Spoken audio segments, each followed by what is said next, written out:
pessoal, na tela, aula sobre reformas religiosas. Vou começar trazendo uma expressão do dia a dia. Você já ouviu alguém dizer que ia fazer uma reforma em casa ou algo do tipo? Na sua própria casa já pode ter tido uma reforma? Então, normalmente a gente usa essa expressão quando vai fazer alguma alteração pequena, no ambiente, mas que a estrutura original da casa ou da construção é mantida. Pois é, você pode não estar entendendo, mas na verdade isso tem muito a ver com o que a gente vai falar hoje, que foi um processo de reformas religiosas. Quando a principal religião europeia, da Europa do Ocidente, o cristianismo, passou por uma reforma. Quando deixou de haver só uma igreja, a Igreja Católica, sediada em Roma, e passou a ter várias igrejas que se identificavam como cristãs. Isso aconteceu, foi no século XVI, e o nosso objetivo principal hoje é entender como isso aconteceu, como esse processo ele se desenrolou. Para começar, existia já, lá em meados do século XVI, entre vários dos religiosos e pessoas que praticavam a fé cristã, um questionamento contra algumas práticas da Igreja de Roma, que hoje a gente chama de Igreja Católica, Principalmente, quais eram essas críticas? Muitos padres praticavam o que se chamava de venda de indulgências, que era o perdão dos pecados.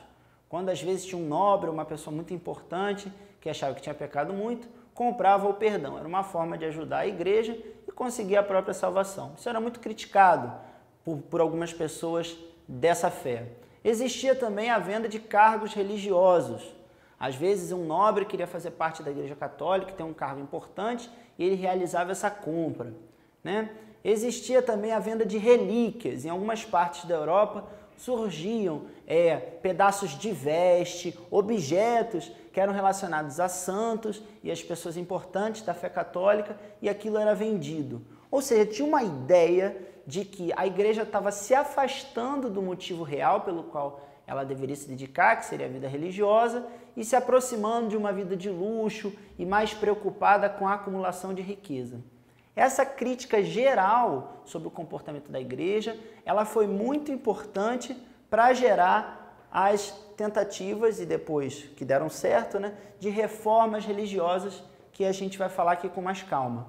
Todas essas igrejas que surgiram depois da Igreja Católica nesse contexto de reforma religiosa, elas compartilhavam dessas críticas gerais à igreja. E algumas delas tinham umas noções de dogma, ou seja, de uma verdade absoluta da religião que devia ser diferente da Igreja Católica. Vamos falar um pouquinho disso. O primeiro movimento de reforma importante foi o da Igreja Luterana. Ele aconteceu onde hoje é a Alemanha, onde um religioso chamado Martinho Lutero, que fazia parte da Igreja Católica, começou a fazer algumas dessas críticas, ainda enquanto estudava, sobre esse comportamento dos párocos e sobre algumas questões de fé.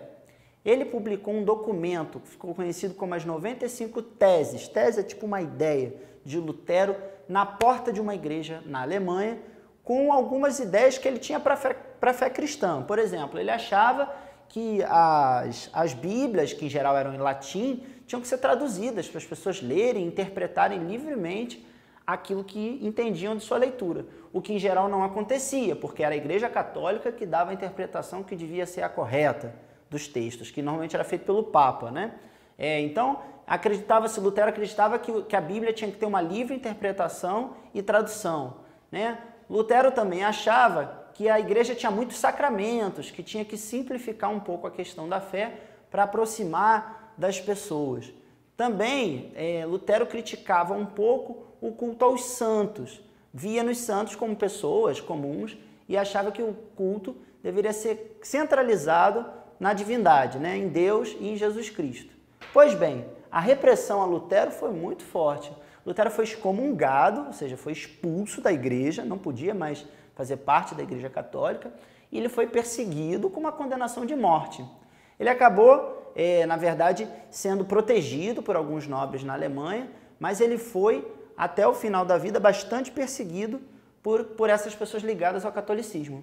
Lutero fez uma das primeiras traduções da Bíblia para o alemão e teve uma participação, portanto, muito importante na Reforma, e foi o primeiro a realizar esse movimento. Lutero também defendia que a salvação deveria ser o sinal da salvação que Deus dava sobre a salvação, ou seja, se você ia para o céu ou para o inferno, né, como se acreditava, era pela fé. Ou seja, se você tinha fé, aquele era o sinal de que Deus te reservava a salvação. Isso também era uma grande mudança, porque a Igreja Católica acreditava no chamado livre-arbítrio. Ou seja, você pode decidir se é bom ou ruim. Se você for bom e viver como Deus quer, você vai para o céu e tem a salvação. Se não, um outro caminho já te está reservado. Então repara que esse primeiro passo de Lutero foi muito importante, mas outros vieram. Por exemplo, a da chamada Igreja Calvinista. Calvino, diferente de Lutero e também diferente da Igreja Católica, acreditava na predestinação, ou seja, acreditava que as pessoas nasciam já Deus tendo decidido sobre a salvação, a condenação dessa pessoa, mas que o sinal, no lugar de ser da fé, como acreditava Lutero, o sinal da salvação para Calvino era ou o dinheiro, ou seja, se a pessoa conseguia acumular riquezas, ou o trabalho. Olha só como é interessante, como é importante a gente estudar história para entender essas coisas.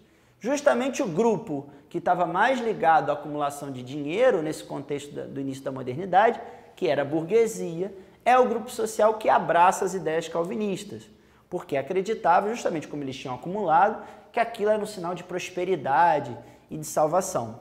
Outra reforma religiosa bastante importante foi a da Igreja Anglicana, que aconteceu na Inglaterra. Só que, diferentemente de Lutero e Calvino, que tinham outras ideias de fé, o principal problema aqui para a Igreja Anglicana era a questão sucessória do trono de Henrique VIII na Inglaterra.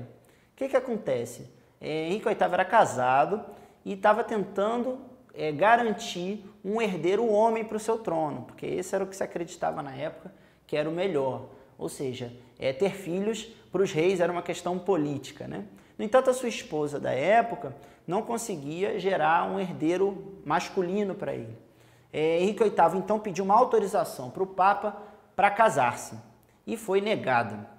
Diante desse conflito com o clero, ou seja, com os membros da Igreja Católica, o monarca da Inglaterra, Henrique VIII, assina o ato de supremacia que separa a Inglaterra do catolicismo e depois consolidou a criação de uma nova igreja, a Igreja Anglicana, onde o líder religioso, na verdade, é o próprio monarca da Inglaterra. Essa Igreja Anglicana, ela se parece na hierarquia, ou seja, na organização, com a Igreja Católica, mas tem algumas diferenças importantes. Então, por exemplo, na Igreja Anglicana, não tinha culto aos santos e nem exigência de tantos sacramentos, que é como o batismo, como a extrema-unção, né? que a Igreja Católica cultuava tanto pela Europa. O que acontece? O avanço dessas reformas foi visto pelo clero romano, ou seja, pelos membros da Igreja Católica, como uma grande ameaça. Com isso, no próprio século XVI, em poucos anos, veja, a Igreja Católica fez uma reunião importante, que foi o Concílio de Trento. Concílio tem esse nome porque vem de uma palavra que é de conciliação, ou seja, como se a igreja tivesse com um problema, tivesse brigada, vamos dizer assim, e sentasse para se resolver, né? Isso foi o concílio na cidade de Trento. Esse concílio, ele foi responsável pela tomada de uma série de medidas pela igreja, que foi uma forma de resposta a isso que estava acontecendo na Europa. Primeira resposta muito clara da Igreja Católica: a igreja confirmou os seus dogmas, as suas verdades, aquilo que ela acreditava. Então, por exemplo, para a igreja, a salvação continua a ser pelas obras, ou seja, pelo que você fazia ao longo da vida, não aceitando as mudanças dos reformadores. Eles reafirmaram a autoridade do Papa e a ideia de que os cultos e a Bíblia deveriam ser em latim. A igreja reafirmou que a interpretação principal da fé deveria ser da própria igreja e não livre, como queria Lutero, por exemplo. A igreja só fez algumas pequenas mudanças. Por exemplo, proibiu a venda de relíquias, que era uma queixa dos reformadores, e investiu pesado na formação dos padres, com a criação de seminários, o investimento em catecismo, ou seja, onde as pessoas aprendiam a fé, e fez duas outras transformações bastante importantes. A Igreja Católica criou o Índex, que era uma lista de obras proibidas, uma forma de tentar conter o avanço das ideias dos reformadores, e deu força para uma ordem religiosa, a dos jesuítas, que se especializou no catecismo, ou seja, no ensinamento das regras da Igreja Católica. Os jesuítas atuaram muito na própria Europa, mas também nas Américas e nos continentes que os europeus foram se estabelecendo.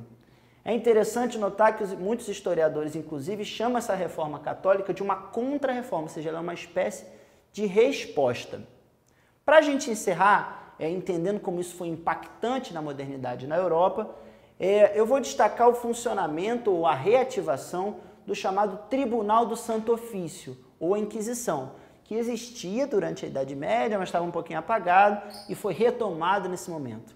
O Tribunal do Santo Ofício era um órgão da Igreja de Roma que julgava aqueles que eram considerados hereges, ou seja, que tinham crenças divinas muito diferentes da Igreja Católica, também perseguia os protestantes. Esse tribunal, ele mostra um pouco para a gente como é que a questão religiosa ela se tornou bastante grave no início da Idade Moderna. Ela, inclusive, foi dividida em áreas de territórios. Vamos dar uma olhada com atenção nesse mapa aqui, que ele é um registro desse conflito religioso. Esse aqui é o continente europeu, né, com a divisão. Aqui tem algumas cidades pontuadas, Sevilha, Toledo, Paris, Londres. E cada uma dessas cores representa uma área de domínio. Essa cor amarela, área de domínio católico, quase uma boa parte da Europa, né? Área verde, área de domínio luterano, especialmente aqui na Alemanha, tá vendo? E lá em cima, onde hoje é a Suécia, por exemplo. A área rosa, de domínio calvinista, uma parte aqui do Reino Unido e também na atual Suíça. E a área de domínio anglicano, uma parte aqui importante no Reino Unido e lá na Península Balcânica. Por que é importante a gente entender essa divisão territorial? A gente vive uma época, lá na Idade Moderna, em que a religião que era do rei, que era a religião do monarca, ela era imposta ao povo. Então esse conflito territorial, ele se convertia, ele virava também num conflito religioso, que significava a perseguição de pessoas que não concordavam com a religião do rei. Então os conflitos religiosos, eles são importantíssimos para entender a Idade Moderna. Então, como a gente falou de muita coisa hoje, eu vou fazer uma recapitulação bem rápida. Acompanhe aqui comigo as informações principais. No século XVI, tinha algumas críticas à atuação da Igreja Católica, em geral a conduta dos padres. A gente falou da venda das indulgências, dos cargos da igreja, etc. Né? Isso fez com que outras igrejas, que eram cristãs, mas não eram mais a Igreja Católica, surgissem. Primeiro a luterana, que defendia a livre interpretação da Bíblia, que falava em salvação pela fé. Depois a calvinista, que já não falava mais numa salvação pela fé, mas acreditava que o sinal da salvação estava relacionado ao dinheiro ou ao trabalho. Depois surge a igreja anglicana, né, que é aquela igreja que criou lá o rei da Inglaterra por conta daquela questão sucessória. E no fim a própria igreja tenta refazer o seu domínio na Europa, fazendo a sua própria reforma, ou como o nome diz, uma contra-reforma, uma resposta a essas reformas que estavam acontecendo no início da Idade Moderna. Das várias medidas que a gente falou, eu fiz aqui o destaque da reativação do Tribunal do Santo Ofício, que perseguiu sobretudo os hereges, que era quem tinha outro entendimento de religião, né? E os protestantes, que eram as pessoas que tinham aderido a essas reformas. Para a gente encerrar, olha como é interessante estudar a história. Quando a gente percebe que às vezes os conflitos existem dentro de uma mesma religião, a gente vê como é importante a gente respeitar a diversidade religiosa. Um tema que é tão atual, não é verdade? Até uma próxima, espero que vocês tenham gostado.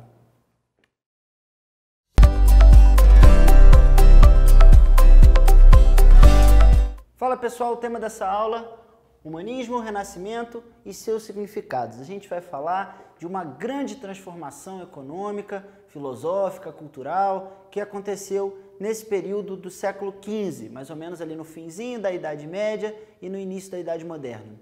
Vamos falar sobre isso com esse primeiro tópico aqui, já entendendo um pouco melhor dessas palavras. Por que esse nome renascimento e o que é esse humanismo? Vamos entender um conjunto de transformações que foi acontecendo na Europa no finalzinho da Idade Média. Como você sabe, durante a Idade Média, predominou aquele modelo que os historiadores chamam de feudalismo, com uma vida mais rural e local. Porém, a partir do século XIII, tem um período de renascimento comercial e de fortalecimento das cidades e das feiras. Nesse ambiente urbano, começa a surgir uma nova classe social muito forte, que é a burguesia, que em geral eram os comerciantes, além das pessoas que conviviam nesse ambiente de cidade, que era um ambiente muito diferente daquele do campo e do feudo, que era mais controlado pela religiosidade, pela Igreja Católica. A cidade também era um ambiente mais plural. Como eram locais de feira, locais de comércio, tinha muita circulação de pessoas que vinham de outras localidades, outros cantos do mundo, até de outros continentes, às vezes vinham da Ásia, do norte da África. Pois então, nesse ambiente urbano, sobretudo a partir do século XV, começa esse novo movimento que teria esse nome de Renascimento, justamente porque tem uma ideia de nascer de novo, renascer. Então, se está renascendo, por que que morreu? Onde é que está o nascimento original? Vamos entender isso melhor.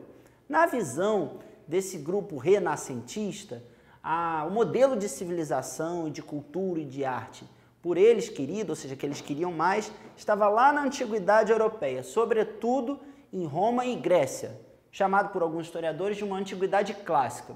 Isso é interessante para você notar que tem uma seleção, ou seja, entre várias antiguidades possíveis, vários povos que existiram na história da humanidade, esses renascentistas viam nessas duas civilizações um modelo, seja pela qualidade das artes, da arquitetura, digamos assim, pelo interesse na história e até no crescimento econômico, como foi o caso de Roma, que foi o Império.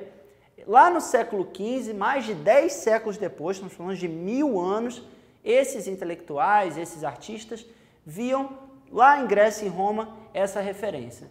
Então era esse renascimento, ou seja, tinha nascido, vamos dizer assim, a civilização europeia lá na antiguidade e agora essas pessoas queriam fazê-la renascer no início da Idade Moderna. Por isso esse nome. Então existe uma intenção de aproximar desses valores mais antigos, clássicos, como a gente vai falar aqui. Esse movimento, em alguns países, também recebeu o nome de humanismo, também por conta, de novo, a palavrinha aí chamando a nossa atenção. Lembra uma outra, né? A ideia de humano. Pois então, porque uma das características, como a gente ainda vai detalhar aqui hoje, desse movimento, foi a valorização da figura do homem, tá? Do ser humano nas artes. Então esse movimento tinha, ao mesmo tempo, um intuito de uma recriação artística, cultural, mais voltada para os valores do ser humano, afastando um pouco da perspectiva mais religiosa que predominou da Idade Média. Na Idade Média, né? Desculpa. A gente vai continuar falando isso, você vai entender melhor. Não à toa, olha, a gente estava falando aqui de aproximação de valores do homem, né, e afastar um pouco o que é mais religioso. Tem essa figura aqui, que é uma reprodução de um conhecido trabalho de Leonardo da Vinci, um dos que a gente pode filiar essa corrente, que tem justamente a figura do ser humano em diferentes ângulos, com bastante trabalhado nos detalhes, porque o corpo humano, a figura do homem, e aí eu falo do ser humano de uma maneira geral, é o destaque dessa corrente filosófica e artística. Vamos detalhar isso para entender melhor? Já explicamos por que desses termos, vamos agora ver algumas das características principais desse movimento. A primeira delas é a valorização do racionalismo. Hoje trabalhamos muito com as palavras, vou usar aqui de novo. Racionalismo está ligado à razão, a entender o mundo pelo raciocínio, pela observação da natureza e das coisas, e tentar explicá-lo dessa forma, com argumento. Chove porque acontece a evaporação da água, sei lá, só para você entender como é essa relação com a natureza. Se explica por argumentos que utilizam raciocínio lógico e não uma explicação fantástica, divina. Isso era uma grande modificação porque do período da Idade Média as explicações de cunho religioso predominavam. Uma coisa muito importante que é legal a gente entender aqui. Não quer dizer que o elemento religioso sumiu do mundo nessa época, ou que a temática religiosa sumiu das artes e da cultura. Apenas foram retratados de uma forma mais humana. Por exemplo, dica de pesquisa, procure a escultura Pietà, de Michelangelo. Ela tem um retrato de uma situação bastante de cunho religioso, que seria a mãe de Jesus Cristo, Maria, tendo Jesus nos braços, né? Ou seja, o tema religioso está ali presente, mas a forma de representação da arte renascentista leva muito mais em conta uma Maria na condição humana do que na condição de santa, como se fazia mais frequentemente na Idade Média. Então, esse racionalismo está muito ligado a essa nova maneira de encarar o homem. Também vale a gente ressaltar que as artes do Renascimento procuraram uma maior sofisticação técnica. Por exemplo, outro caso muito conhecido. Em geral, as pinturas da Idade Média não tinham noção de profundidade, de perspectiva. E aqui no Renascimento, com a racionalização da técnica artística, ou seja, com certo avanço nesse sentido, isso acontece, as obras já têm noção de profundidade. Tudo isso está dentro dessa chave, explicar o mundo pelo que é lógico. E aí, olha, outra característica desse período, a valorização da figura do homem, como a gente comentou com a imagem. E aí, novamente, ainda quando os temas eram religiosos, era visto mais, ou bíblicos, né, religiosos ou bíblicos, era ressaltado a condição humana daqueles personagens. Então isso é muito importante. O homem passa então a ser o foco da arte, da filosofia, da cultura, que é o que a gente chama de antropocentrismo. Olha, hoje a gente está trabalhando bastante com as palavras, hein? A ideia de antropo, que está ligada ao homem, no centro das explicações, da produção artística, diferentemente do que era no período medieval, onde se fala de um teocentrismo, ligado a Deus, ligado à explicação que é fantástica, que não tem a ver com a concretude da vida humana, certo? Outro aspecto muito comum do período do Renascimento e do Humanismo foi o confronto entre duas visões e duas interpretações com relação à Terra no universo. A primeira delas é o modelo do heliocentrismo. Segundo essa leitura, o Sol ele seria o centro do universo. Só que não era isso que defendia a Igreja Católica, e não era essa a noção predominante naquela época. E você vai entender por quê. A noção predominante naquela época era o geocentrismo, segundo a qual a Terra estaria no centro do universo. Olha como é que um homem medieval te explicaria isso. Imagina aqui comigo. Ele diria o seguinte: Deus criou o universo. A ideia de criação era muito forte, era predominante na Idade Média, no início da Idade Moderna. Deus criou o universo e criou a Terra, que era muito importante, logo teria que estar no centro desse universo, e criou uma criatura específica, o homem, à sua imagem e semelhança. Era assim que se explicava. Logo, se a Terra era tão importante, o homem era essa criação tão importante, era a Terra que teria que estar no centro do universo. Acontece que alguns cientistas, em especial Galileu Galilei, vale mais uma pesquisa aí na internet, defendiam o contrário, que tinham evidências já baseadas na observação das estrelas e da natureza, de que isso não era possível, ou seja, não tinha como comprovar essa história de que a Terra era o centro do universo. Então, para recapitular, a gente vai finalizar aqui lembrando um pouco do que a gente falou, desse grande movimento de renascimento cultural, filosófico, que trouxe novos valores para a Europa do início da época moderna. Especialmente a ideia de uma valorização da razão, a explicação do mundo pela lógica e não pela fé, a valorização da figura do homem e do conteúdo humano nas representações, nas artes e até na literatura também, por isso até o nome humanismo, o abandono, ou pelo menos o maior afastamento das explicações pela religião e pelo que se acreditava na fé, e no lugar disso uma explicação baseada em termos humanos, por isso antropocentrismo. Para encerrar, eu quero que você pense uma coisa. Em história a gente fala muito em mudanças e permanências. Os processos históricos eles sempre demoram, as grandes transformações em geral acontecem aos poucos e tem a ver com um processo onde muita coisa muda e muita coisa fica. Nesse tempo que a gente vive, segundo o que você acha, o que será que é a grande transformação? Será que a gente estaria vivendo num tempo também de renascimento? O que você acha? Vou deixar essa contigo. Até uma próxima.